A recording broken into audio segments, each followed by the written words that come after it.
नमस्कार, स्वागत है आप सभी का आर्य न्यूज पर। आपके साथ मैं हूं पल्लवी रविंद्र सिंह। बुलेटिन की शुरुआत करेंगे इस वक्त की बड़ी खबर के साथ। उत्तर प्रदेश से आपको आ रही है, आपको बता चले 15 अक्टूबर से प्रियंका गांधी शुरुआत करेंगी। वाराणसी से नदी यात्रा की शुरुआत कर रही है प्रियंका गांधी वाड्रा।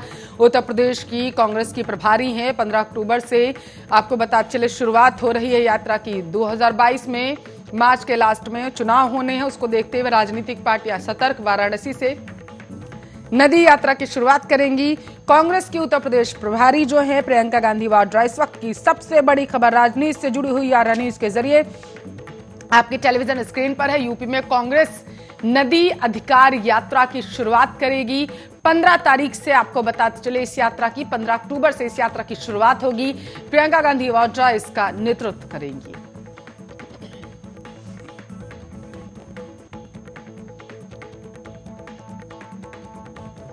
चलिए अपना उत्तर प्रदेश में खबरों में आगे बढ़ते हैं। आपको बताते चले भारतीय किसान यूनियन के राष्ट्रीय प्रवक्ता राकेश टिकैत आज बिजनौर पहुंचे और बिजनौर से सटे रसीदपुर गढ़ी गांव में भारतीय किसान यूनियन कार्यकर्ताओं ने फूल मालाओं से उनका स्वागत किया। किसान नेता राकेश टिकैत ने कृषि कानून सहित कई मुद्दों पर बातचीत की और किसानों से धरना प्रदर्शन में सहयोग करने की अपील की। बताते चले किसानों के मसीहा राकेश टिकैत का आज बिजनौर दौरा है। इसी को लेकर राकेश टिकैत बिजनौर के रसीदपुर गढ़ी गांव में पहुंचे, जहां पर सैकड़ों की संख्या में किसानों ने फूल मालाओं से उनका स्वागत किया। भारतीय किसान यूनियन के युवा प्रदेश अध्यक्ष चौधरी दिगंबर सिंह के नेतृत्व में सैकड़ों किसानों ने राकेश टिकैत पर फूल बरसाए। इस दौरान समाजसेवी रीता भुयार ने भी फूल देकर राकेश टिकैत का स्वागत किया। राकेश टिकैत ने मीडिया से बातचीत करते हुए बताया है कि भाजपा सरकार द्वारा किसानों से किया हुआ एक भी वादा पूरा नहीं हुआ और ऊपर से किसानों के ऊपर कृषि कानून का भार लाद दिया गया, जिसका लगातार किसान विरोध कर रहे हैं। लेकिन तानाशाह सरकार बिल वापस करने का नाम ही नहीं ले रही। टिकैत ने भाजपा सरकार को किसान विरोधी सरकार बताते हुए जमकर ताना कसा है। चौधरी राकेश टिकैत ने कहा है कि बिल वापसी के बाद ही किसानों की घर वापसी होगी, अन्यथा अनिश्चितकालीन धरना प्रदर्शन चलता रहेगा। फिलहाल टिकैत ने सभी किसानों से लगातार धरना प्रदर्शन सहयोग करने की अपील की। चौधरी राकेश टिकैत बाद में मंडावर के लिए प्रस्थान कर गए।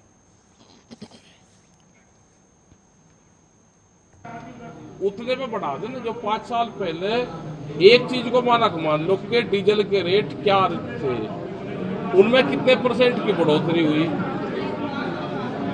यहाँ पे कितने परसेंट की बढ़ोतरी हुई, तो ये सारी चीजें तय कर लो भाई। हमारे हिसाब से तो जब इन्होंने ये कहा था कि 450 रुपया देंगे हम, और ये 450 रुपये 5 साल पहले का है, तो उस हिसाब से देख लो कितना होना चाहिए। भाई 450 है तो 5 साल में तो दुगने हो जा। और जो फार्मूला इनका बैठ रहा, और प्रधानमंत्री ने भी आमदनी दुगनी करने की बात करी, तो 500-600 रुपये चीजें करने का भाव तो, लेकिन ये देने के नहीं।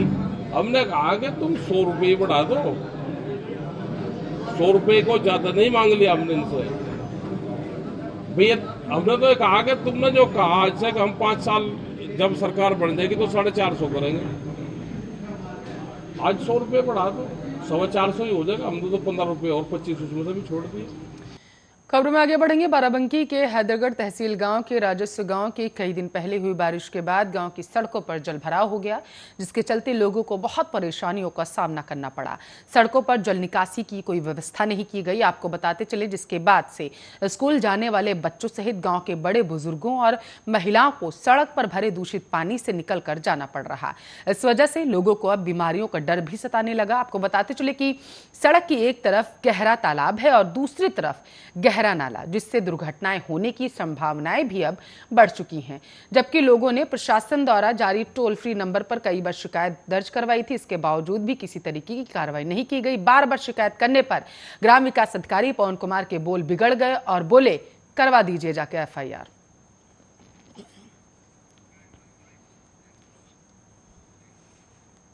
जनपद कासगंज के थाना अमापुर के सुरजई में एक बुजुर्ग की आपको बता चले 19 से 20 सितंबर की रात को गोली मारकर हत्या कर दी गई, जिसका खुलासा पुलिस ने 48 घंटे के भीतर कर दिया। बुजुर्ग हरपाल की हत्या उसके बेटे सुनील ने प्रॉपर्टी विवाद की वजह से की, जहां उसने पुलिस पूछताछ में बताया है कि मेरे पिता जमीन में मुझे हिस्सा नहीं दे रहे थे, जमीन अन्य भाइयों को दे रहे थे, इसलिए मैंने रात्रि का मौका पाकर ताराचंद के धान के खेत में गोली मारकर हत्या कर दी। पुलिस ने घटना में प्रयुक्त तमंचा, 315 बोर, एक जिंदा कारतूस तथा एक खोखा बरामद किया। अभियुक्तों को जेल भेज दिया गया।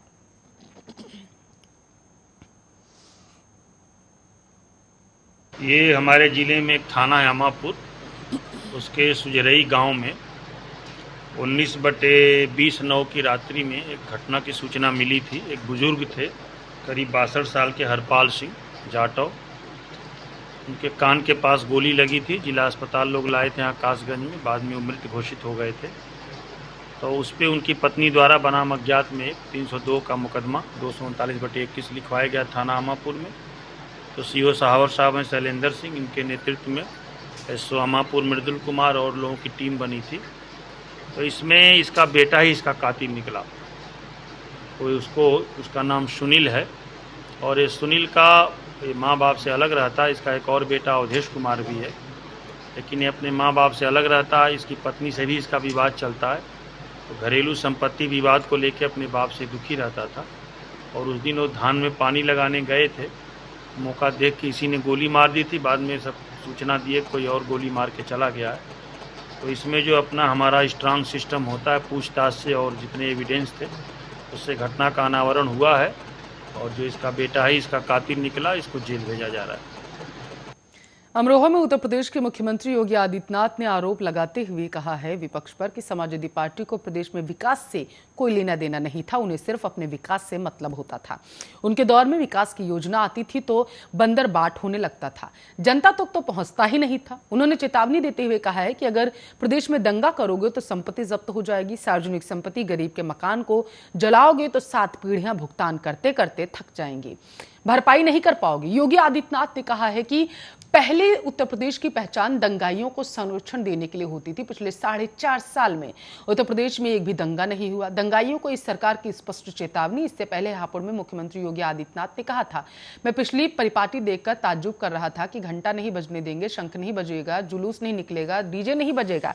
मैंने कहा अब आप इसे अलग रखिए, मैं आदेश करता हूं कि ये सब बजेंगे। उन्होंने कहा कि आज आप देखते होंगे दुर्गा पूजा का आयोजन, गणेश पूजन कार्यक्रम, दीपावली के समय लक्ष्मी पूजन, कांवड़ यात्रा का कार्यक्रम हो, सब सकुशल संपन्न होता है। हमने सबसे कहा हर वर्ग, मत, मजहब के लोग अपने अपने त्योहार को शांतिपूर्ण तरीके से मनाएं।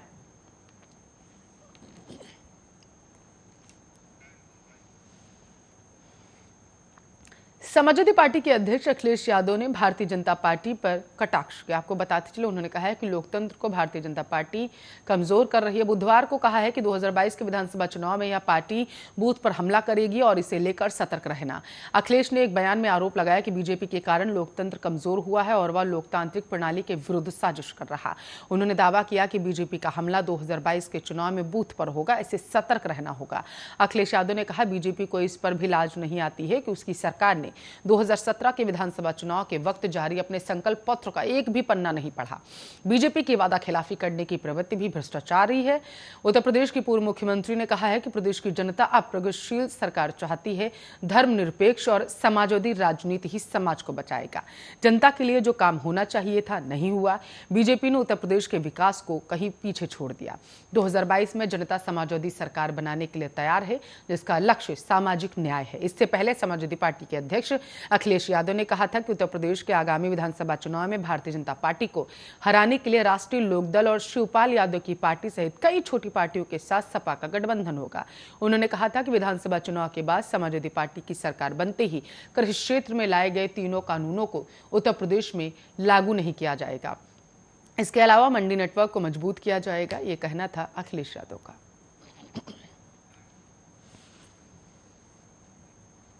अपना उत्तर प्रदेश में खबरों में आगे बढ़ेंगे। आपको बताते चलिए, यूपी एटीएस ने धर्मांतरण के सिंडिकेट की एक और महत्वपूर्ण कड़ी मौलाना कलीम सिद्दीकी को गिरफ्तार कर लिया। सिंडिकेट के खाड़ी देशों से संपर्कों का सनसनीखेज खुलासा हुआ है। इसके साथ साथ आपको बताते चले, मौलाना कलीम सिद्दीकी विदेशों से हवाला के जरिए रुपए मंगाता था। जामिया इमाम वली उल्लाह नाम से उसका ट्रस्ट है। एटीएस के मौलाना को ट्रस्ट के बैंक खाते में बहरीन से धर्मांतरण के लिए 1.5 करोड़ रुपए एक मुश्त भेजने में पुख्ता सबूत मिले हैं। यह भी पता चला है कि धर्मांतरण के आमंत्रण के लिए मौलाना कलीम खुद ही साहित्य लिखता था। उसका लिखा साहित्य किताबों के रूप में ऑनलाइन उपलब्ध है।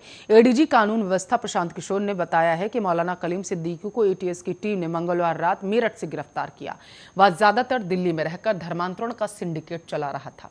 देश भर में कई मदरसों, सामाजिक व धार्मिक संस्थानों की आड़ में वह धर्मांतरण का काम करता था और इसके लिए विदेशों से भारी मात्रा में फंडिंग की जा रही थी। उन्होंने बताया, एटीएस के पास इस बात के पुख्ता साक्ष्य है कि मौलाना कलीम के सिंडिकेट से देश के कई नामी लोग और संस्थाएं जुड़ी हुई हैं। एडीजी ने बताया, मौलाना कलीम सिद्दीकी शरीयत के अनुसार व्यवस्था लागू करने के लिए जनसंख्या अनुपात बदलने के उद्देश्य से वृहद स्तर पर धर्मांतरण करा रहा था। वह गैर मुस्लिमों को गुमराह कर रहा था, उन्हें डरा धमका कर लालच देकर धर्म परिवर्तित करा रहा था, दावा के काम के लिए तैयार कर रहा था। उसका ट्रस्ट जामिया इमाम वलीउल्लाह सामाजिक सौहार्द के कार्यक्रमों की आड़ में धर्मांतरण का काम करता था।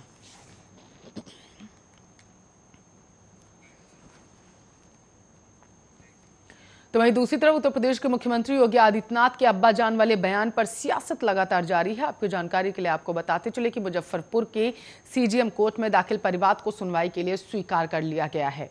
इस मामले में सीजीएम कोर्ट में अगली तारीख को सुनवाई होगी। इसी महीने में 13 तारीख को तमन्ना हाशमी ने यूपी के मुख्यमंत्री के खिलाफ परिवाद दायर किया था। अब कोर्ट ने सुनवाई के लिए इसे अपने पास सुरक्षित रख लिया है।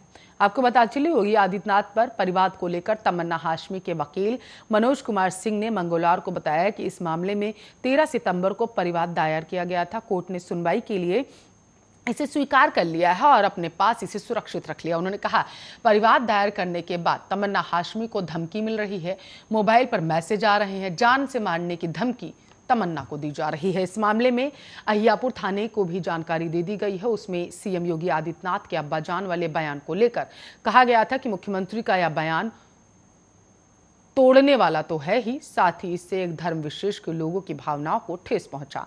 परिवाद दाखिल होने के बाद इस मामले में कोर्ट में 21 सितंबर की तारीख दी गई थी। बताते चले कि उत्तर प्रदेश के कुशीनगर जिले में चलते चलते योगी आदित्यनाथ ने एक टिप्पणी की। सीएम योगी आदित्यनाथ के अब्बा जान वाले बयान को लेकर पहले भी कुछ समुदाय को लोग आपत्ति दर्ज करा चुके हैं। हालांकि मुजफ्फरपुर में यह पहली बार नहीं है जब किसी खास व्यक्ति पर परिवाद दायर किया गया है। इसके पहले भी मुजफ्फरपुर कई खास लोगों के खिलाफ परिवाद दाखिल कर चुका है।